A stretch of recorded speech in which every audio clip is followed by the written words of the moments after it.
තස් භගවතු අරහතු සම්මා සම්බුද්දස්ස නමෝ තස් භගවතු අරහතු සම්මා සම්බුද්දස්ස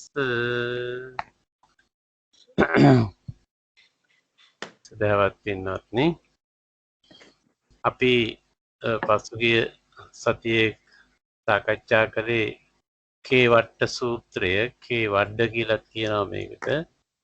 අපි කතා කළා බුදුරජාණන් වහන්සේ නාලන්දාවේ පාවාරික කියන වෙලෙන්දගේ පෞද්ගලික අඹවණයක් පාවාරික අඹවණේ වාසය කරද්දී කේවට්ට කියන ගෘහපති පුත්‍රයෙක් බුදුහාඳුර ළඟට ඇවිල්ලා බුදුරජාණන් වහන්සේගේ ශ්‍රාවකයන්ට ඉර්ධි ප්‍රාතිහාර්ය පාණ්ඩ අනුදැන වදාරන්ටයි කියලා ඉල්ලා හිටියා. බුදුරජාණන් වහන්සේක ප්‍රතික්ෂේප කළා. දෙවෙනි තුන්වෙනි වතාවටත් ඉල්ලා හිටියා.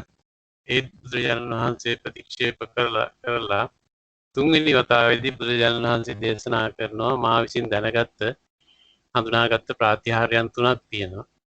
එකක් ඉර්ධි ප්‍රාතිහාර්ය, එකක් ආදේශනා ප්‍රාතිහාර්ය, අනික අනුශාසනා ප්‍රාතිහාර්ය කියලා.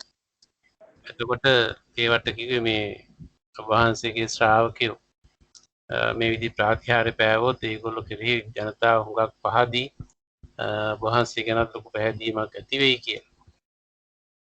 බුදුහාර දේශනා කළා මගේ ශ්‍රාවකයෝ මේ විදිහට ඉර්ධි ප්‍රාතිහාර්ය පෑවොත් විවිධ වූ අහසින් යන ඒවා පොළොවේ කිමිදෙන ඒවා ඒ වගේ දේවල් පාන්න පුළුවන්. එහෙම පෑවොත් එහෙම සදහවත් කෙනෙක් ඒවා දැකලා මේ බුදු පියාණන් වහන්සේගේ ගෞතම බුදුරජාණන් වහන්සේගේ ශ්‍රාවකයෝ මෙහෙම ඉර්ධි ප්‍රාතිහාර්ය පානවා හරි පුදුමයි හරිම වටිනවා කියලා කියද්දී ශ්‍රද්ධාවක් නැති වෙනත් කෙනෙක් කියන්න පුළුවන් ගන්ධාරී කියලා කණ්ඩායමක් ඉන්නවා විද්‍යාකාරයෝ කොටසක්.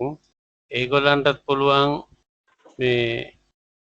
මේ විදිහේ ප්‍රාතිහාර්ය පාන්න. එතකොට එහෙම කිව්වොත් එහෙම ඒ භික්ෂුන් වහන්සේලාගේ වටිනාකම පහළට යනවා. උන්වහන්සේලා අවමානයට ලක් වෙනවා කියලා. ඊළඟට අනික් අයගේ සිත් කියවීම සම්බන්ධයෙන් හැකියාව තියෙන මණිකා කියලා මේ කොටසක් ඉන්නවා විද්‍යාකාරී කොටසක්. ඒගොල්ලන්ටත් පුළුවන් අනික් අයගේ සිත් කියවන්න. එහෙම අයගේ සිත් කියවීම හැකියාව දැකලා මගේ ශ්‍රාවකයන් ගැන අව탁සීරුවක් පිළිහෙලා කතා කිරීමක් ඇති වෙන්න පුළුවන්. ඒ නිසා ඒක තේරුමක් නැති වැඩක් කියලා බුදුරජාණන් වහන්සේ දේශනා කරනවා. එහෙම දේශනා කරලා ඊට පස්සේ බුදුරජාණන් වහන්සේ දේශනා කරනවා අනුශාසනා ප්‍රාතිහාර්ය කියන්නේ මොකක්ද කියලා. ඒ අනුව මගේ ශ්‍රාවක භික්ෂුන් වහන්සේලා මේ විදිහේ අනුශාසනා ප්‍රාතිහාර්යයක් පානවා. ඒක තමයි ධ්‍යාන වැඩිම. ඒ වගේම කළ යුත්ත නොකළ යුත්ත වලකින්න ඕන දේ අභ්‍යාස කරන්න ඕන දේ කියලා මේ විදිහට කළ යුතු නොකළ යුතු දේවල් පිළිබඳව අවශ්‍ය වෙන දේවල් පිළිබඳව පැහැදිලි කරලා දීම තමයි මගේ ශ්‍රාවකයෝ කරන්න කියලා බුදුරජාණන් වහන්සේ දේශනා කළා. අනුශාසනා ප්‍රාතිහාර්ය කියන්නේ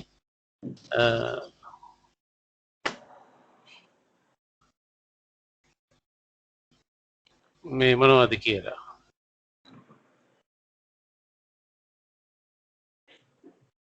ඊට පස්සේ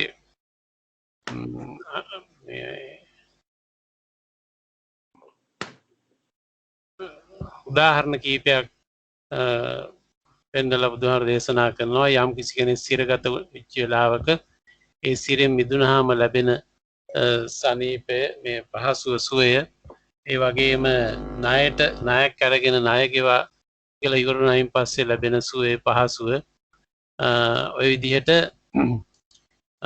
යම් කිසි දුර බැහැර ප්‍රදේශයක සකසහිත පුරුමංකලකාර ඉන්න ප්‍රදේශයක කරහා යද්දී ඇති වෙන මේ අපහසුව කියන මේ වගේ දේවල් වලින් මිදුනහම හිතට ලැබෙන්නේ මොන විදිහේ සුවයක්ද ඒක උදාහරණයක් අරගෙන ඒ අනුව යම්කිසි භික්ෂුවක් ධ්‍යාන වඩද්දී නීවරණ ධර්ම ප්‍රහාණය තුළින් කාමච්ඡන්ද ව්‍යාපාද තීන මිද්ද උද්ධච්ච කුක්කුච්ච විචිකිච්ඡා කියන මේ නීවරණ ධර්ම ප්‍රහාණය කළාම ඒ තනත්තාට ලැබෙන සුවය පහසුව පිළිබඳව දේශනා කරලා පැහැදිලි කරලා මෙන්න මෙහෙම සැනසීමක් සුවයක් මගේ ශ්‍රාවකයන්ට ලබන්න පුළුවන් කියලා බුදුහාමුදුරුවෝ පැහැදිලි කළා විස්තර කළා.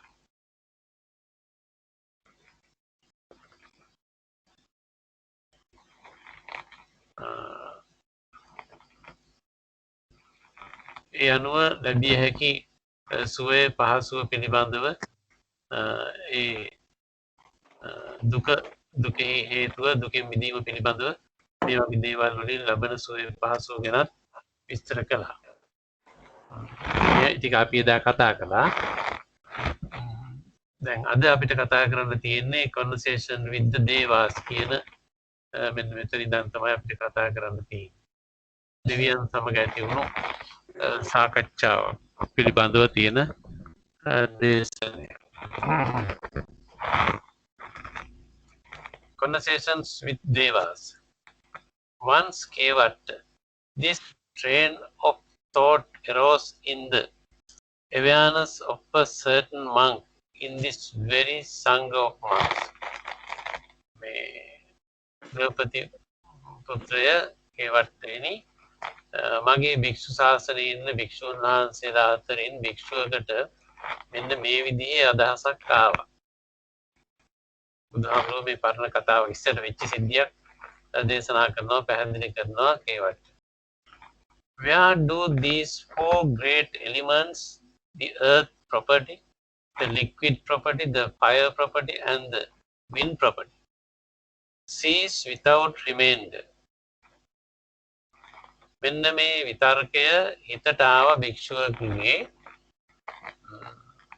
මේ මහා භූත සතර පඨවි ආපෝ තේජෝ වායෝ කියන මේ මහා භූත සතර ඉතිරි නැතුවම අවසන් වෙන්නේ කොතෙන්ද කියන ප්‍රශ්නය මේ භික්ෂුව භාවනා කරමින් ඉන්නදී හිතට ආවා.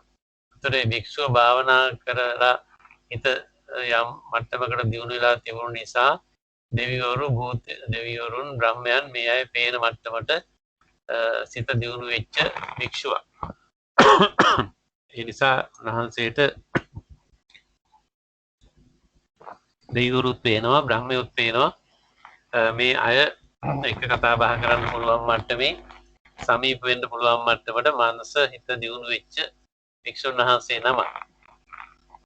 ඒ නිසා උන්වහන්සේට ඒකම ආපු අදහසක් තමයි මේ පඨවි ආපෝ තේජෝ වායෝ කියන මේ සතර මහා ධාතු ඉතිරියක් නැතුවම අවසන් වෙන්නේ කොතෙන්ද කියන ප්‍රශ්නය. ඒකට මේක මේ කාරණේ ධර්මානුකූලව හුඟක් වටිනා ගැඹුරු කාරණයක් විස්තර කරන්න මේ උත්සාහ කරන්නේ. මේක යම් කතාන්තරයක් වගේ කොටසක් තියෙනවා. ඒක අපි වේගෙන් කියාගෙන යන්නම් ටිකක්. කොහොම විස්තර කරන්න දෙයක් නැහැ ඒකේ. මම කියන්න කෙටියෙන්. නමුත් මේ සංකල්පයේ මේ අදහස මේ ධර්ම කාරණය හරිම ගැඹුරු වටිනා කාරණයක් ගැන පැහැදිලි කරන්නයි මේ ඉදිරිපත් කිරීම කරලා තියෙන්නේ. ඒතර මේ භික්ෂුවට ඇති වෙච්ච අදහස තමයි පඨවි ආපෝ තේජෝ වායෝ කියන මේ සතර මහා භූතයන් ඉතිරියක් නැතුවම අවසන් වෙන්නේ කොතෙන්ද කවර තැනකදීද කියන ප්‍රශ්නේ. Then he attained to such a state of concentration that the way leading to the devas appeared in his concentrated mind. එතකොට ඊට පස්සේ දැන් මේ වික්ෂුන් වහන්සේට උන්වහන්සේ මේ ධානයේ වඩලා තියෙන නිසා අර දෙවිවරුන් දකින්න පුළුවන් මට්ටමට දියුණු කරලා තිබුණා. So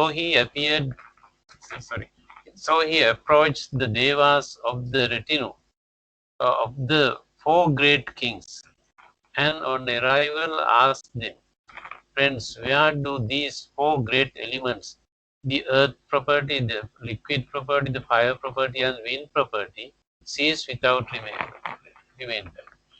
එතකොට එයා මේ දේව පිරිස වෙත ගිහිල්ලා අහනවා චාතුර්මහා රාජික දේව පිරිස අතරට ගිහිල්ලා අහනවා දෙවිවරුනි මේ සතර මහා භූත මේ විදිහට ඉතිරි නොවීම අවසන් වෙන්නේ කොතෙන්ද කොහොම තැනකදීද කියලා මේ දේව පිරිසකින් රෙටිනු එකෙන් දේව පිරිසකින් ඇහුවා.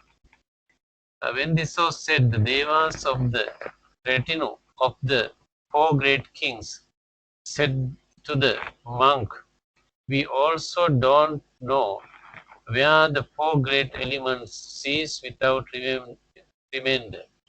But there are the four great kings who are higher and more sublime than we. They should know where the four great elements cease without remainder. දැන් මේ දේව පිරිස කිව්වා අපිට වඩා ඉහළ මට්ටමේ ඉන්නවා සතරවරන් දෙවිවරු. ඒගොල්ලෝ ගාවට ගිහිල්ලා අහන්න අපි නම් මේක දන්නේ නැහැ. අපිට වඩා බල සම්පන්නයි ඒගොල්ලෝ ගාවට ගිහිල්ලා අහන්න කියලා කිව්වා. So the monk approached the four great kings and on arrival asked them, friends, where do these four great elements cease without remainder? तर මේ සතරවරන් දෙවිවරු ගාවට ගිහිල්ලත් ඇහුවා මේ ප්‍රශ්නේ ඒ අයගේ.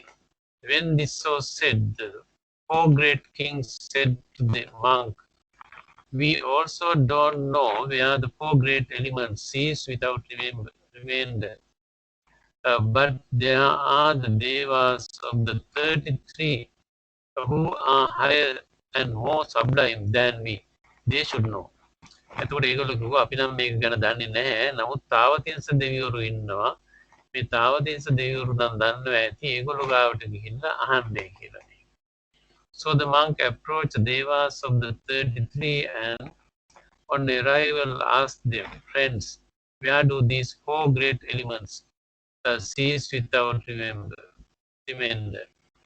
එතකොට ඒගොල්ලෝ තාවතිංස දෙවිවරු ගාවට ගිහිල්ලා ඊට පස්සේ ඇහුවා මේ මොකද්ද මේ ප්‍රශ්නෙට උත්තරේ කියලා. And this was said, the devas of the 33 said to the monk, we also don't know where the four great elements cease without remainder. But there is Sakka, the ruler of the devas, who is higher and more sublime than we. He should know. ඒගොල්ලෝ කිව්වා ඒ දෙවිවරු කිව්වා අපි නම් මේකට උත්තරේ දන්නේ නැහැ. නමුත් සක්‍රයා සමහර විට දන්නවා ඇති. එයා තමයි මේ අපේ දෙවි ලෝකවල ප්‍රධානියා. එයා දන්නවා ඇති. සක්‍රයා සමහරට එයාගෙන් ගිහිල්ලා මේක අහන්න කියලා ආන්දරන්ට කිව්වා.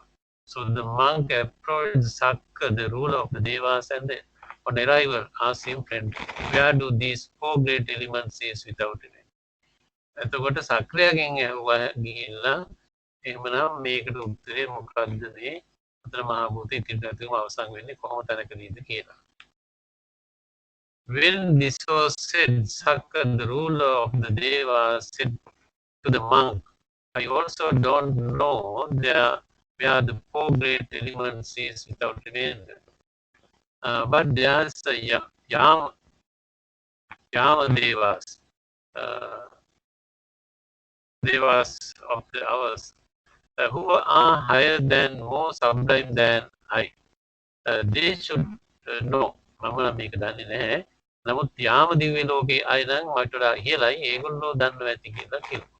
The Yama devas said they also don't know, but they are the deva named Suyama.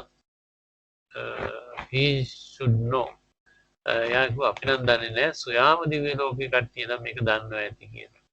ඊට පස්සේ සොයාම දිව්‍ය ලෝකයේ අය කිව්වා I also don't know, but there is the තුසිත දේවා they should know. අපි නම් දන්නේ නැහැ තුසිත දිව්‍ය ලෝකේ කට්ටිය නම් මේක දන්නවා ඇති කියලා ඒගොල්ලෝ කිව්වා. තුසිත දේවා said we also don't know, but there is a deva named Santusita. He should know. අපි නම් දන්නේ නැහැ සන්තුසිත දිව්‍ය ලෝකේ කට්ටිය නම් දන්නවා ඇති කියලා කිව්වා. ඊට පස්සේ සන්දිස් දෙවි ලෝකෙට ගියාම ඒ කට්ටිය කිව්වා සන්දිස් said I also don't know but there is the නිම්මානරති දේව ඉතින් දන්නේ නැහැ මේකට උත්තරේ නිම්මානරති දේවෝ නම් දන්නවා ඇති කියලා. නිම්මානරති දේවාස් who delighted in creation said we also don't know but there is the deva named Sun Sunimitta හින්දේ සුද්ධ ඉතින් දන්නේ නැහැ සුනිමිත් දෙවි ලෝකෙ කට්ටිය නම් මේක දන්නවා ඇති කියලා. Sunimita said, I also don't know, but there is the Paranimitwasavati Devas wielding control over the creation of others. They should know. හැම දෙයක්ම වසඟේ පවත්වාගෙන ඉන්න හැම දෙයකටම ආධිපත්‍ය පතුරවන පරිනිර්මිතවසවර්ති කට්ටිය නම් තමයි මේකට උත්තරේ දන්නවා ඇති ඒගොල්ලන්ගෙන් අහන්නේ කියලා. The Paranimitwasavati Deva said, we also don't know, but there is a Deva named Paranimitwasavati. He should know. එතකොට මේ so the monk approached the Deva Vasavati and on arrival asked him, friend, where do the 4 great elements cease without remember? Parnimita Vasavati අය කිව්වා වසවත්තිගෙන් අහන්න කියලා ප්‍රධාන දෙවියගෙන් අහන්නේ කියලා මේකට උත්තරේ the Vasavati said to the monk, I also don't know where 4 great elements cease without remainder, but there are devas of Brahma, a retinue who are higher and more sublime than I. They should know where the 4 great elements cease should remain. එතකොට මම දන්නේ නැහැ බ්‍රහ්මයන් මේක දන්නවා ඇති කියලා ඒගොල්ලන්ගෙන් අහන්න කියලා කිව්වා බ්‍රහ්ම සමූහයාගෙන් බ්‍රහ්ම ලෝකේ ඉන්න අයගෙන් අහන්නේ. Then the monk attained to such a state of concentration and the way leading to the devas of Brahma, the retinue appeared in his concentrated mind. ඊට පස්සේ මේ බ්‍රහ්මයන් සිහිපත් කරලා බ්‍රහ්මයන් හමු වෙලා බ්‍රහ්ම ලෝකයේ ඉන්න අයගෙන් ඇහුවා මොකද්ද මේකට තියෙන උත්තරේ කියලා මේ ග්‍රේඩ් එලිමන්ට්ස් කොහෙද අවසන් වෙන්නේ නිමාවටපත් වෙන තැන කොතනද කියලා බ්‍රහ්ම පිරිසකින් ඇහුවා. When this was said, the devas of Brahma retinue said the monk, we also don't know where the 4 great elements cease without remainder, but there is Brahma, the great Brahma, the conqueror, the unconquered, the all-seeing, all-powerful, the sovereign Lord, the maker, creator, chief, appointer and ruler, father of all that have been and shall be. එතකොට ඒගොල්ලෝ කිව්වා අපි නම් මේක ගැන දන්නේ නැහැ. නමුත් මහා බ්‍රහ්මයා ඉන්නවා. මහා බ්‍රහ්මයා තමයි great බ්‍රහ්ම මහා බ්‍රහ්මයා තමයි සියලු දේ යටපත් කරන්න පුළුවන් එක්කෙනා අසහාය තැනැත්තා කාටවත් එයාව කොල්ලන්ට යටපත් කරන්න බෑ. සියල්ල දකින පේන කෙනෙක් එයා හරිම බල සම්පන්නයි. ඒ වගේම පරමාධිපත්‍ය උසුලන්නේ එයා තමයි ඉහළම එක්කෙනා. එයා තමයි මේවා හදන්නේ මවන්නේ ඔක්කොටම ප්‍රධානියා මේ පාලකයන් අතර පාලනය වෙන දේවල් අතර සියල්ල පාලනය කරන අය ඒ අය පත් කරන කෙනා. ඒ වගේම මෙතෙක් වෙච්ච දේවල් වල අයිතිකාරයා ඉදිරියට වෙන්න තියෙන දේවල් වල අයිතිකාරයා තමයි එයා කියලා මෙන්න මේ මහා බ්‍රහ්මයා නම් ඕක දන්නවා ඇති කියලා මේ බ්‍රහ්ම පිරිස කිව්වා. He is higher and more sublime than we. He should know where the 4 great elements cease without me. එයා අපිට වඩා හරි බල සම්පන්නයි. එයා නම් මහා බ්‍රහ්මයා නම් මේක ගැන අනිවාර්යයෙන්ම දන්නවා ඇති කියලා මේ බ්‍රහ්ම පිරිස කිව්වා. But where, friends, the great Brahman now? නමුත් මේ බ්‍රහ්මේනි මහා බ්‍රහ්මයා දැන් මේ වෙලාවේ කොහෙද ඉන්නේ? කොහෙද මහා බ්‍රහ්මයා ඉන්නේ කියලා ඇහුවා. Monk, we also don't know where Brahma is or in what way Brahma is. අපි දන්නේ නැහැ බ්‍රහ්මයා කොහෙද ඉන්නේ කියලා. කොහොමද බ්‍රහ්මයා හම්බ වෙන්න යන්නේ කියලා අපිත් හරියටම දන්නේ නැහැ. But when signs appear, light shines forth and a radiance appears. Brahma will appear. For these are the portents of Brahma's appearance. Light shines forth and a radiance appears. දන්නේ නැහැ නමුත් එකපාරටම මහා එළියක් ආලෝකයක් රශ්මි ධාරාවක් විහිදිලා බ්‍රහ්මයා පහළ වෙනවා මතු වෙනවා. අන්න එතකොට තමයි අපි දැකගන්නේ.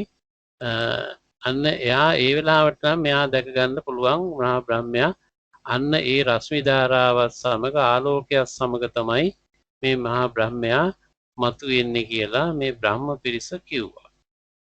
Then it was not long before Brahma appeared. දැන් මෙහෙම කියලා වැඩි වෙලාවක් යන්නේ ඉස්සර වෙලා මහා බ්‍රහ්මයා පහළ වුණා. දකින්න හමු වුණා. So the monk approached the great Brahma and on arrival said, "Friend, where do these four great elements, the earth property, the liquid property, the fire property, and the wind property, cease without remain?" දැන් ඔන්න ආන්දරන්ට දැන් අවසාන එක්කෙනා හම්බුණානේ. මහා බ්‍රහ්මයා ගාවට යනකම් ගියානේ. ගියාම දැන් බ්‍රහ්මයා ගාවට ගිහිල්ලා අහනවා මහා බ්‍රහ්මේනි මේ සතර මහා භූත ඉතිරි නැතුවම අවසන් වෙන්නේ ඉවර වෙන්නේ කවර තනකදීද කොහොම තනකදීද කියලා බ්‍රහ්මයාගෙන් ඇහුවා. When this was said, මේ ප්‍රශ්නේ බ්‍රහ්මයාගෙන් ඇහුවාම the great Brahma said to the monk, මහා බ්‍රහ්මයා ආඳුරන්ට කියනවා, I monk am Brahma, the great Brahma, the conqueror, the unconquered, the all-seeing, all-powerful, all-sovereign Lord, the maker, creator, chief, appointer and ruler, father of all that have been and shall be. බ්‍රහ්මයාගේ මේක ඇහුවාම බ්‍රහ්මයා කියනවා දැන් බ්‍රහ්මයා අනික් පිරිසත් බ්‍රහ්ම පිරිසත් ඉස්සරහා ඉන්නවා දැන්. අනික එයා ඉස්සරහා ඉන්නවනේ ඒ අයත් ඉස්සරහා ඉඳගෙන දැන් මේ ප්‍රශ්නේ ඇහුවාම බ්‍රහ්මයා කියනවා ඔව් මම තමයි බ්‍රහ්ම මහා බ්‍රහ්ම මම තමයි මේ ඕනම දෙයක් යටපත් කරන්න පුළුවන් එක්කිනා මාව යටපත් කරන්න කාටවත් බෑ මට හැමදේම පේනවා මම තමයි අතිශය බල සම්පන්න මේ ਸਰව ව්‍යාපී සියලු දේටම බලය ආධිපත්‍ය පතුරවන්නේ මම තමයි මේවා හදන්නේ නිර්මාණය කරන්නේ ප්‍රධානිය පාලකයෝ නායකයෝ පත් කරන්නේ මෙතෙක් වෙච්ච දේවල් වල හා ඉදිරියට වෙන්න තියෙන දේවල් වල ඔක්කොම ආධිපත්‍ය දරන්නේ මම තමයි කියලා මහා බ්‍රහ්මයා කිව්වා. කිව්වහම the second time a monk said to the great Brahma, friend, I didn't ask you if you were Brahma, the great Brahma, the conqueror and the unconquered and all-seeing, all-powerful and all-sovereign Lord, the maker, creator, chief appointed and ruler, father of all that have been and shall be. I ask you where these four great elements, the earth property, the liquid property, the fire property, the wind property, cease without remain. මහඳුරු කියනවා මම ඔබෙන් ඇහුවේ ඔබ බ්‍රහ්මයා බවය ඔබේ බලවත්කම් ඔබේ ශක්තියින් ගැන නෙමෙයි මෙන්න මේ ප්‍රශ්නෙට උත්තරේ තමයි මම ඇහුවේ මේ සතර මහා භූත ඉතිරි නැතුවම අවසන් වෙන්නේ කොහොම තැනකද කියලා මම ඇහුවේ කියලා. එහෙම කිව්වහම දෙවෙනි වතාවටත් මහා බ්‍රහ්මයා මම ඔක්කොම කියන්නේ ඕනේ දැන් මහා බ්‍රහ්මයා දෙවෙනි වතාවටත් කියනවා මම තමයි බ්‍රහ්මයා මම තමයි ලොක්ක මම තමයි ප්‍රධානිය මම තමයි ඔක්කොම දන්නේ කියලා ආයෙත් කියනවා බ්‍රහ්මයා අර කතාවම මම තමයි මේ ඔක්කොම දන්න කියන එක්කෙනා කියලා හාමුදුරන්ට ආයෙසරයක් දෙවෙනි වතාවටත් කියනවා. කිව්වහම තුන්වෙනි වතාවටත් හාමුදුරුවෝ අහනවා මේ මහා බ්‍රහ්මයාගෙන් ඔබේ බ්‍රහ්මත්වයේ හෝ ඔබේ බලපුලුවන්කාරකම් ශක්තියින් ඒ සියලු හැකියාවන් එහෙම තමයි. නමුත් මං ඇහුවේ ඒවා ගැන නෙමෙයි. මම ඇහුවේ මගේ ප්‍රශ්නේ මේ සතර මහා භූතයන් ඉතිරි නැතුවම අවසන් වෙන්නේ කවර තැනකදීද කියලයි මම ඇහුවේ. කියලා තුන්වෙනි වතාවටත් බ්‍රහ්මයාට කියනවා ඔබේ බල ශක්තියින් බල පරාක්‍රමයේ වටිනාකම් ඒවා නෙමෙයි මේ ප්‍රශ්නෙට උත්තරේ තමයි මේ ඇහුවේ කියලා තුන්වෙනි වතාවටත් අහනවා මහා බ්‍රහ්මයා. Then the great Brahma, taking the monk by the arm and leading him off to one side, said to him, දැන් මහා බ්‍රහ්මයා මේ හාමුදුරුවන්ගේ අත අල්ලාගෙන අර බ්‍රහ්ම පිරිස ඉස්සරහා හිටියානේ. ඒ බ්‍රහ්ම පිරිස ඉන්න තැනින් අර හාමුදුරුවන්ගේ අතින් අල්ලාගෙන පැත්තකට එක්ක ගියා. වෙන දිහාවකට එක්ක ගියා. වෙන දිහාවට එක්ක ගිහිල්ලා these devas of the retinue of Brahma believe there is nothing that the great Brahma does not know. මේ මං ඉස්සරහා ඉන්න ඔක්කොම බ්‍රහ්ම පිරිස හිතාගෙන ඉන්නේ මං නොදන්න දෙයක් නැහැ කියලා. There is nothing that the great Brahma does not see. මහා බ්‍රහ්මයාට පේන්නේ නැති කිසිම දෙයක් නැහැ කියලයි මේ කට්ටිය හිතාගෙන ඉන්නේ. There is nothing of which the great Brahma is unaware. මහා බ්‍රහ්මයාට නොතේරෙන කිසිම දෙයක් මේ ලෝකේ මේ විශ්වයේම නැහැ කියලා තමයි මේගොල්ලෝ හිතාගෙන ඉන්නේ. There is nothing that the great Brahma has not realized. බ්‍රහ්මයා විසින් මේ වෙන විට තේරුම් අරන් නැති කිසිම දෙයක් මේ විශ්වය තුල නැහැ කියලා තමයි මේගොල්ලෝ දැන් හිතාගෙන ඉන්නේ. That is why I did not say in their presence that I too don't know where the four great elements cease without remainder. මම ඒගොල්ලෝ ඉස්සරහා මට දැන් කියන්න බෑනේ මම මේක දන්නේ කියලා. ඒක නිසා මට ඒගොල්ලෝ ඉස්සරහා මේ මුකුත් මම මේකට උත්තරේ දන්නේ නැහැ කියලා කියන්න බෑ කියලා මං කියන්න මට බෑ ඒගොල්ලෝ ඉස්සරහා. ඒ නිසායි මං ඔයාව මේ පැත්තකට එක්කගෙන ආවේ. So it's your own wrongdoing. මේක ඔයා කරලා තියෙන ඔබ වහන්සේ කරලා තියෙන වැරද්දක්නේ. Your own mistake. ඔයාගේම තමයි වැරද්ද. In that bypassing the blessed one. මේ බුදුහාඳුරෝ ඉන්නේද්දී you search outside for the answer to this question. මේ ප්‍රශ්නෙට උත්තරේ ඔබ හොයනවා බුදුහාඳුරෝ එහෙ ඉන්නේද්දී ඔබ වෙන වෙන තැන්වල ගිහිල්ලා ලෝකේ පුරාම ගිහිල්ලා දෙවියන්ගෙන් බ්‍රහ්මයන්ගෙන් මේ ප්‍රශ්නේ අහනවා. Go right back to the blessed one and on arrival ask him this question. ඔබ වහන්සේ බුදුහාඳුරෝ ළඟට ගිහිල්ලා ඔය කියන ප්‍රශ්නේ අහන්න. However he answers you, that's how you should remember it. ඔයාට එහෙම අහුවාම අවශ්‍ය උත්තරේ දෙයි. අන්න ඒක පිළිගන්න අන්න ඒක තේරුම් ගන්නයි කියලා මහා බ්‍රහ්මයා මේ හාමුදුරන්ට අවසානයේදී කිව්වා. එතකොට මේ ලස්සන්ට මේ සිද්ධිය මහා බ්‍රහ්මයා පිරිස ඉස්සරහා මේක මම මේක උත්තරේ දන්නේ නැහැ කියලා කියන්න බැරි නිසා පැත්තකට එක්ක ගිහිල්ලා ඉතින් අල්ලගෙන පැත්තකට එක්ක ගිහිල්ලා මේක මේ මට මේ අය ඉස්සරහා මේක දන්නේ නැහැ කියලා කියන්න බෑ. ඒකින්ද මේක ගිහිල්ලා මේ වැරදි වැඩන්නේ කලේ බුදුහාඳුරු එහෙ ඉන්නේ නැද්දි මෙහෙ ආවේ මොකටද? ගිහිල්ලා බුදුහාඳුරන්ගෙන් මේ ප්‍රශ්නේ අහන්නයි කියලා හාඳුරන්ට මහා බ්‍රහ්මයා කියා දෙනවා. Then just as a strong man might extend his flexed arm flexed his extended arm, the monk disappeared from the Brahma world and immediately appeared in the front of me. බුදුහාඳුරුයි මේ කතාව දේශනා කරන්නේ. එතකොට බුදුහාඳුරු දේශනා කරනවා මේ භික්ෂුන් වහන්සේ ධ්‍යාන වඩපු මේ ශක්තියින් තියෙන හාඳුරු කෙනෙක් දික්කල අතක් අකුලනවා වගේ අකුළු අතක් එකපාරට දික් කරනවා වගේ ඒක වහාම බ්‍රහ්ම ලෝකයෙන් පිටත් වෙලා මං ඉස්සරහා පෙනී හිටියා. Having bowed down to me, he sat to one side. මට වැඳලා එකත් පස්ස හිටියා.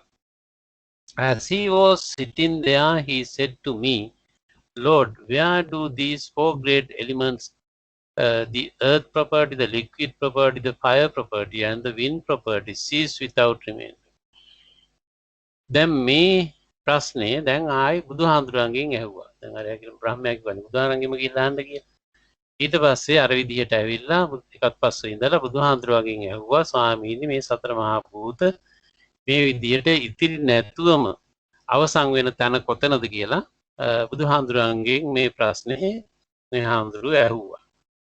When this was said, I said to him, දැන් මේ ප්‍රශ්නේ ඇහුවාම බුදුහාමුදුරුවෝ දේශනා කරනවා මම එයාට කිව්වා once monks, some seafaring merchants taking a shore-sighting bird set out across the ocean in their ship. When they could not see the shore from their ship, they released the shore-sighting bird. It flew to the east, it flew to the south, it flew to the west, it flew to the north, it flew to the straight up and flew to the intermediate directions. If it saw the shore in any direction, it flew there and was gone. If it did not see the shore in any directions, it returns right back to the ship. In the same way, monk having surged as far as the Brahma would receiving an answer to this question, you have come right back to my presence. බුදුරජාණන් වහන්සේ ඒ වෙලාවේ උදාහරණයක් කියනවා අර භික්ෂුන් වහන්සේට මුහුදු ගමන් වල යෙදෙන වෙලෙන්දෝ තමන්ගේ නැව්වල අරගෙන යනවා එක්තරා මේ වෙරළ හොයන්න පුළුවන් කුරුල්ලෝ වර්ගයක් කුරුල්ලෝ. ඒ කුරුල්ලා නගිනහිරට බටහිරට දැන් අර නැවයේ අයට නැව පදවන අයට ගොඩබිමක් පේන තෙක් මානික නැති වුණාම අර කුරුල්ලා අහසට දානවා. දැම්මහම කුරුල්ලා නැගෙනහිර දිශාවට බටහිර දිශාවට උතුරට දකුණට උඩට හැම පැත්තටම ගිහිල්ලා යම් කිසි දිශාවක වෙරළක් තිබුණොත් ඒ වෙරළට පියාඹගෙන යනවා. එහෙම කිට්ටුව පළාතක පේන තෙක් මානෙකම ඒ කුරුල්ලා අහසට ගිය කුරුල්ලට බලා ගන්න නැත්නම් වෙරළක් ආපහු නැවටම පියාඹගෙන එනවා. ඒ වගේ ඔබත් මේ ප්‍රශ්නේ අරගෙන දිව්‍ය ලෝකවල බ්‍රහ්ම ලෝකවල හැම තැනම කරක් ගහලා දිගින් දිගටම ගිහිල්ලා අන්තිමේදී මාගාවටම ආවා කියලා බුදුහාමුදුරු උදාහරණයක් පෙන්නලා මෙන්න මේ විදිහට තමයි ඔබත් අර කුරුල්ල වගේ හැම තැනම ගිහිල්ලා ආයි හොයාගන්න බැරුව තැනක් හොයාගන්න බැරුව ආයි මාගාවටම ආවා කියලා දේශනා කළා. This question should not be asked in this way. මේ ප්‍රශ්නය දැන් බුදුහාමුදුරුවෝ පැහැදිලි කරනවා මේ ප්‍රශ්නය මේ විදිහට අහන්න බෑ අහන්න හොඳ නැහැ. This question should not be asked in this way. ඔය කියපු ප්‍රශ්නය ඔය විදිහට අහන්න බෑ අහන්න හොඳ නැහැ. ප්‍රශ්නේ වැරදි. Where do these four great elements, the earth property, the liquid property, the fire property and wind property, cease without remainder? Instead, the question should be asked like this. ඔය කියන ප්‍රශ්නේ ඔය විදිහට මේ සතර මහා භූත ඉතිරියක් නැතුවම අවසන් වෙන්නේ කවර තැනකද කියන ප්‍රශ්නේ ඔය විදිහට අහන්න බෑ. ඔය විදිහට අහන එක වැරදි. ඔය ප්‍රශ්නේ අහන්න ඕනේ where do water, earth, fire and wind have no footing? ඔය ප්‍රශ්නේ අහන්න ඕනේ පඨවි ආපෝ තේජෝ වායෝ කියන මේ සතර මහා භූත ප්‍රතිස්ථාපනය වෙන්නේ නැත්තේ කොතනකද කියලා. මේ සතර මහා භූත නොපිහිටන්නේ කොතනකද කියලා විදිහටයි ප්‍රශ්නේ අහන්න ඕනේ. මේ සතර මහා භූත ඉතිරියක් නැතුවම අවසන් වෙන්නේ කොතෙන්ද කියලා නෙමෙයි. මේ සතර මහා භූත නොපිහිටන තැන කොතනද කියලායි ප්‍රශ්නේ අහන්න ඕනේ. කියලා බුදුහාඳුරෝ මේ වික්ෂුවට දේශනා කළා. Where are long and short? එතකොට කොහෙද මේ දිග හා කෙටි දේවල් coarse and fine රළු දේවල් සියුම් දේවල් fair and foul පවිත්‍ර හෝ අපිරිසිදු එහෙම නැත්නම් නොගැලපෙන හෝ ගැලපෙන දේවල් name and form නාම හා රූප brought to an end අන්න ඒවා අවසන් තත්වයකට එන්නේ කොතෙන්දිද කියන විදිහටයි මේ ප්‍රශ්නය අහන්න ඕනේ. ඒ කියන්නේ මේ සතර මහා භූත වලට අදාළවනේ දැන් ප්‍රශ්නේ අහන්නේ මේ සතර මහා භූත නොපිහිටන්නේ ස්ථාපනය වෙන්නේ නොපිහිටන්නේ කොතනකද කියලා විදිහටයි ප්‍රශ්න අහන්නේ. මේවා අවසන් නැතුවම නිත්‍ය විදිහට නැති වෙන්නේ ඉතුරු වෙන්නේ නැතිවම ඉතිරි වෙන්නේ නැතුවම අවසන් වෙන්නේ කොතෙන්දිද කියලා නෙමෙයි ප්‍රශ්නේ අහන්න ඕනේ. මේ සතර මහා භූත නොපිහිටන්නේ ඒවට ස්ථාපනයක් ඇති නොවෙන්නේ ඒවට ඉන්න තැනක් නැති වෙන්නේ කොහොම තැනකදීද කියලායි ප්‍රශ්නේ අහන්න ඕන කියලා බුදුහාර දේශනා කරලා ඒ දිග කෙටි කියන වගේ ඒවා එහෙම නැත්නම් රළු ගොරෝසු බව හෝ සිනිඳු බව ඒ වගේම පැහැපත් බව එහෙම නැත්නම් අප්‍රසන්න බව ඒ වගේ නාම රූප කියන මේ විදිහේ විවිධ නම් වලින් හඳුන්වන විවිධ මට්ටම් විවිධ ස්වභාවයන් විවිධ ස්වරූප පැතිකඩයන් මේ නොයෙකුත් දේවල් වල නිමාවකටපත් වෙන්නේ කොතෙන්දිද කොහොමද කියන එක තමයි ඒ විදිහටයි මේ ප්‍රශ්නේ අහන්න ඕන කියලා බුදුහාඳුරෝ දේශනා කරනවා. ඒ කියන්නේ මේ ඔක්කොම අපි කතා කරන දේවල් ඒක සතර මහා භූත වලින් සකස් වෙලා තියෙන්නේ මූලික කෝෂ එක හැටියට. ඒවා නිසාම සතර මහා භූත නිසාම අපි කතා කරනවා උස්මිටිකම් දිග පළල උස මහත මේ වගේ දේවල් පැහැපත් අපැහැපත් බව විවිධ පාට වර්ග නොයෙකුත් දේවල් අනිකුත් තියෙන දේවල් මේ රූප හෝ තියෙන නාමකරණයන් සිත් තියෙන දේවල් මේ ඔක්කොම පදනම් වෙලා තියෙන්නේ සකස් වෙලා තියෙන්නේ මේ සතර මහා භූතත් එක්ක සම්බන්ධ වෙලානේ. ඒ වගේම ඒවයේ තියෙන ශක්තිය ලබන්නේ ඒවයේ විවිධ ෆෝමේෂන් විවිධ ස්වරූප විවිධ පැතිකඩයන් නිර්මාණය වෙන්නේ සතර මහා භූත හරහා මේ විදිහේ නොයෙකුත් දේවල්. ඒතර ඒවා තවදුරටත් නොපිහිටන තවදුරටත් නොපවත්නා ස්වභාවයකටපත් වෙන්නේ කොහොමද කියලායි මේ ප්‍රශ්නේ අහන්න ඕන කියලා බුදුහාමුදුරු පැහැදිලි කළා. And the answer to this is මේකට උත්තරේ තමයි consciousness without surface without end luminous all around. Here water earth fire and wind have no footing. Here long and short coarse and fine fair and foul name and form are all brought to an end. With the cessation of the activity of consciousness, each is here brought to an end. දැන් එතකොට බුදුහාමුදුරු දේශනා කරනවා මේ සියල්ල පිළිබඳව තීරණය වෙන්නේ මේ සතර මහා භූත පදනම් කරගත්ත සියලුම ද්‍රව්‍ය වස්තුන් තියෙනවා කියලා අපි සලකන සෑම දෙයක්ම විඥානයේ අසුරු කරගෙන තමයි ඒව පිළිබඳව කතා කරන්න තියෙන්නේ. විඥානයක් නැති තැනක ඔය එකක් ගැනවත් කතා කරන්න හැකියාවක් නැහැ. කෙටියෙන් කිව්වොත් නාම රූප පිළිබඳව කතා කරන්න නාම රූප පිළිබඳව පැහැදිලි කිරීමක් කරන්න හැකියාවක් නැහැ විඥානේ නැති තැන.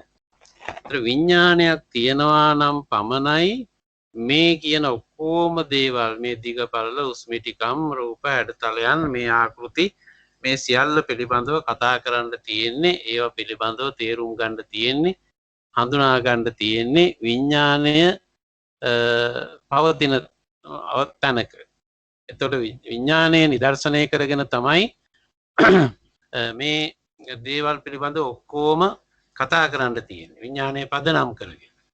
එතකොට විඥානයක් නැති තැනක් වුණොත් එහෙම මේ එකක් ගැනවත් කතා කරන්න දෙයක් ඉතුරු වෙන්නේ නැහැ. ඒ සියල්ලම නිෂේධ වෙලා යනවා. තවදුරටත් ඒවා නොපවතින තත්වයකටපත් වෙනවා. ඒ කියන්නේ ඒ පඨවි ආපෝ තේජෝ වායෝ හෝ ඒවා නිසා ඒවා පදනම් කරගෙන ඇති වෙන විවිධ ආකෘතීන් හැඩතලයන් හා ස්වරූපයන් සියල්ලම තවදුරටත් වටිනාකමක් නැති තවදුරටත් ඒවා පිළිබඳව කතා කරන්න බැරි ඒවා පිළිබඳව හඳුනා ගැනීමක් ඇති කරන්න බැරි තත්වයකට පත් වෙනවා මේ විඥානය කියන එක නැත්නම්. ඒතර විඥානය පදනම් කරගෙන තමයි මේ සියල්ල තීරණය වෙන්නේ පවතින්නේ ඒවායේ හැඩතලයන් හා සියලු දේවල් පිළිබඳව කතා කරන්නේ නාම රූප පිළිබඳව සංවිධානය ගැන කතා කරන්න තියෙන්නේ විඥානය පදනම් කරගෙන. ඒ නිසා විඥානයේ නැති තැනක මේ එකම දෙයක්වත් පවතින්නේ නැහැ. එහෙමනම් විඥානයේ නිෂේධය විඥානය කියන එකේ අවසන් වීම තමයි මේ සතර මහා භූතවල අවසානයේ කියලත් කතා කරන්න පුළුවන් වෙන්නේ විඥානයේද with the cessation of the consciousness. එතකොට විඥානයේ නිමාවක් දකින්න විඥානයේ තවදුරටත් නොපවතින තත්වයට පත් කරගන්න පුළුවන් වුණොත් තවදුරටත් අර පඨවි ආපෝ තේජෝ වායෝ හෝ ඒවා සම්බන්ධ කරගෙන පදනම් කරගෙන ඇති වෙන සියලු සංවිධානයන් සියලු ස්වરૂපයන් තවදුරටත් නොපවතින ස්වභාවයට පත් වෙනවා. ඒ නිසා කරන්න තියෙන පඨවි ආපෝ තේජෝ වායෝ කියන ඒවා නිෂේධ කිරීම අවසන් කිරීම සම්බන්ධ කතා කිරීම නෙමෙයි විඥානයේ නිෂේධයකට පත් කිරීම සම්බන්ධයෙන් අදාළ වෙන කතාවක් තමයි කෙරෙන්නට ඕනේ. එතෙන්දී තවදුරටත් පඨවි ආපෝ තේජෝ හෝ නාම රූප සම්බන්ධයෙන් තියෙන මේ කතිකාවන් සියල්ල තවදුරටත් තේරුමක් නැති දේවල් වඩපත් වෙනවා. ඒවට ෆූටින් ඒවට පය ගහ ගන්න ඒවට ප්‍රතිස්ථාපනය වෙන්න ඒයට පවතින්න තවදුරටත් තනක් ස්ථාවරයක් නැති තත්වයටපත් වෙනවා. එතෙන්දි තමයි මේක අවසන් වෙන්නේ කියලා බුදුහාමුදුරුවෝ පැහැදිලි කරනවා දේශනා කරනවා. That is what the blessed one said, gratified Kevatta, the household delighted in the blessed one's word. මේ බුදුරජාණන් වහන්සේ මේ විදිහට පැහැදිලි කරනවා කේවට්ට ගෘහපති පුත්‍රයා ඒ දේශනාව අහලා සතුටටපත් වෙනවා. උතර මේක තමයි මේ කේවට්ට සූත්‍රයේදී අර ප්‍රාතිහාර්ය සම්බන්ධයෙන් තියෙන විග්‍රහය ඉදිරිපත් කරලා ඉර්ධි ප්‍රාතිහාර්ය ආදේශනා ප්‍රාතිහාර්ය අනුශාසනා ප්‍රාතිහාර්ය කියන මේ ස්වභාවයන් දක්වලා ඒ වයින් අර ඉර්ධි ප්‍රාතිහාර්ය ආදේශනා ප්‍රාතිහාර්ය කියන ඒවා තේරුමක් නැති දේවල් නිසරු දේවල් ඒවා විද්‍යාකාරයෙන්ටත් කරන්න පුළුවන් පෙන්වන්න පුළුවන් දේවල්. නමුත් මේ අනුශාසනා ප්‍රාතිහාර්ය එහෙම නැත්නම් හිතන්න ඕන දේ කියන්න ඕන දේ කරන්න ඕන දේ යන්න ඕන මාර්ගයේ පෙන්වන මඟ පෙන්වීම තමයි ප්‍රාතිහාර්ය වෙන්නේ. ඒවා ඔස්සේ ධ්‍යාන වැඩිම තුලින් ඒ සිත දියුණු කිරීම තුලින් තමයි මේ සම්බන්ධයෙන් කිසියම් වටිනාකම් උපදවා ගන්න පුළුවන් වෙන්නේ කියලා ධ්‍යාන පිළිබඳව විග්‍රහයකුත් කරලා ඊළඟට මේ ලෝකයේ මේ තියන් හොයන්න තියෙන දේවල් එහෙම නැත්නම් මේ ප්‍රාතිහාර්ය ගැන කතා කර ඉඳීම නෙමෙයි මේවායේ විමුක්තියක් නිමාවක් දැකීම පිළිබඳව සිද්ධ වෙන්න ඕන දේ කරන්න ඕන දේ පිළිබඳව කතාන්තරය අර ඉරිදීමේ ශක්තියන උපදවාගත් භික්ෂුන් වහන්සේ තුළ ඇතිවෙච්ච විතර්කය විසඳා ගැනීම සඳහා සියලු දිව්‍ය ලෝක බ්‍රහ්ම ලෝක ඉක්මවා යමින් ඒව ගැන හොයලා අන්තිමේදී ඒ කතනකින්වත් උත්තරේ නැතුව බුදුරජාණන් වහන්සේ ළඟට ඇවිල්ලා බුදුරජාණන් වහන්සේගෙන් ඒකට උත්තරේ ලැබීම හා මේ හදාගත්ත ප්‍රශ්නයත් වැරදි එකක් බව බුදුහාමුදුරුවෝ පැහැදිලි කරලා ඒ අනුව මේ කවර දෙයකවත් ප්‍රතිෂ්ඨාවක් ඇති නොවෙන්න නම් විඥානය මේ විඥානය ඒ ක්‍රියාකාරීත්වය තවදුරටත් නොපවතින තත්වයකට ගෙනාවොත් එතෙන්දී මේ තියෙන සියලුම දේවල් වල වටිනාකම් සම්බන්ධයෙන් ඒ තියෙන දේවල් වල පැවැත්ම සම්බන්ධයෙන් නිමාවක් දකින්න පුළුවන් වෙනවා කියලා තමයි දේශනා කරන්නට යෙදුනේ. කේවට්ට සූත්‍රයේදී පැහැදිලි කරන්නට යෙදුනේ ඒ කරුණු ඔබට කිසියම් දෙයක් කතා කරන්න කියන්න තියෙනවා නම් ඒ ගැන කියන්න පුළුවන්.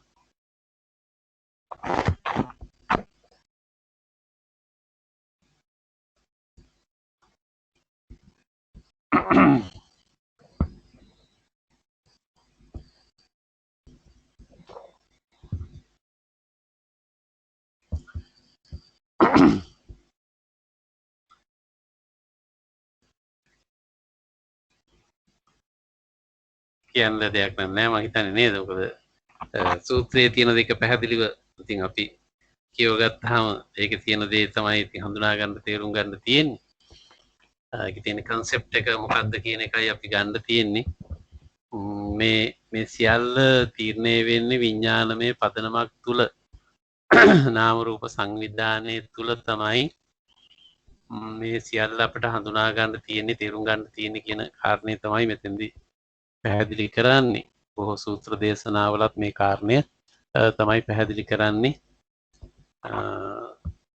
මේ ඔක්කොම අපි මවා ගන්න දේවල් හදා ගන්න දේවල් ඒ විඥානයේ තුල සංවිධානය කරගන්න දේවල් සබ්බ සූත්‍රයේත් ඒ වගේම අනිකුත් බොහෝ සූත්‍රවලත් මේ සියල්ල අපි හදාගන්නේ අප තුලමය කියන එක ස්කන්ධ පංචකය තුල රූප වේදනා සංඥා සංකාර විඥාන කියන මේ ස්කන්ධ පංචකය තුල තමයි මේ දේවල් නිර්මාණය කරගන්නේ හැදෙන්නේ සංවිධානය වෙන්නේ කියන එක තමයි බොහෝ තැන්වල පැහැදිලි කරලා තියෙන්නේ දේශනා කරලා තියෙන්නේ.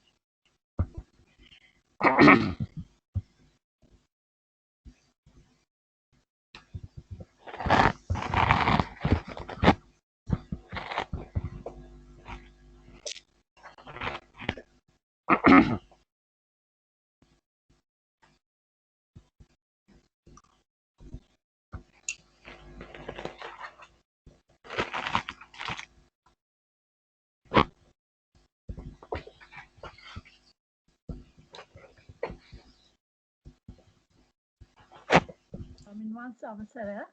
ඔව්.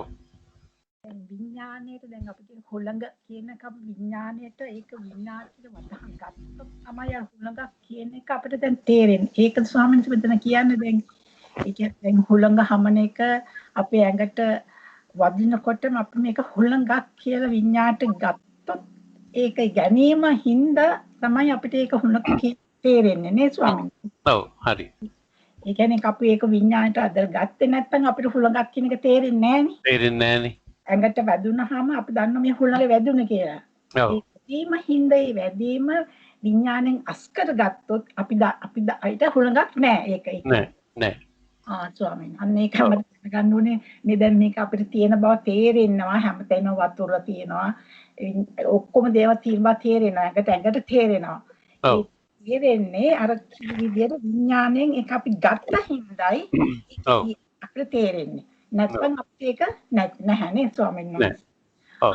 ඒක තමයි එතන දේශනා කරන්නේ. මොකද මේ පඨවි ආපෝ තේජෝ ආයෝ කියන ඒවා එක එක ස්වરૂපයටපත් වෙනවානේ. පඨවි කියන එක එක විදිහකට තියෙනවා. තේජෝ කියන එක ආපෝ කියන එක ඝන ද්‍රව වායු මට්ටම් වලින් තියෙනවා. තේජෝ කියන එක එක විදිහකට තියෙනවා. ඒකෙත් විවිධ මට්ටම් වායු කියන එකෙත් ඒකෙත් විවිධ මට්ටම් වල තියෙනවා. ඉතින් මේවා එක එක ස්වභාවයන්ටපත් වෙනවා වෙනස් වෙනවා. මේවායේ ස්වરૂපයන් වෙනස් වෙනවා. මෙහෙම රටාවක් ඔස්සේ යන්නේ ඒවායේ තියෙන මූල සාධක හතරක් හැටියට මේ වරන් තියෙන්නේ. දැන් ඔය ඝන කියන එක දැන් පඨවි කිව්වට ගල් පර්වත ගල් කියන එකම නෙමෙයි. ඝන ස්වභාවය කියන එක, තද ස්වභාවය කියන එක. එතකොට තේජෝ මේ ආපෝ කියලා කියන්නේ කොහිෂන් එක. එහෙම නැත්නම් ඇලෙන සුළු භාවය. එකට බැඳෙන සුළු භාවය. එක් බන්ධනයන් ඇති කරන්න පුළුවන් බව කියන එක ආපෝ කියලා කියන්නේ. තේජෝ කියන්නේ හීට් එක, උෂ්ණත්වය. ඒක ඍණ අගයන් වලින් ඉහළම අගයන් මේ ගින්දර තත්ත්වයටපත් වෙන මට්ටම දක්වා ගිනි ගන්නා මට්ටමේ ඉඳන් පහළට ගිහිල්ලා අයිස් මිදෙන තත්ත්වය හා තව ඍණ අගයන් වලටපත් වෙන ස්වභාවය. වායෝ කියන්නේ චලනය කියන ස්වභාවය. එතකොට මේවා ද්‍රව්‍ය දේවල් හතරක් නෙමෙයි. ඒ ලෝකේ විශ්වයේ තියෙන ද්‍රව්‍යමය ලෝකයේ තුල තියෙන ගති ස්වභාවයන් හතරකටයි සතර මහා භූත කියලා හඳුන්වනවා.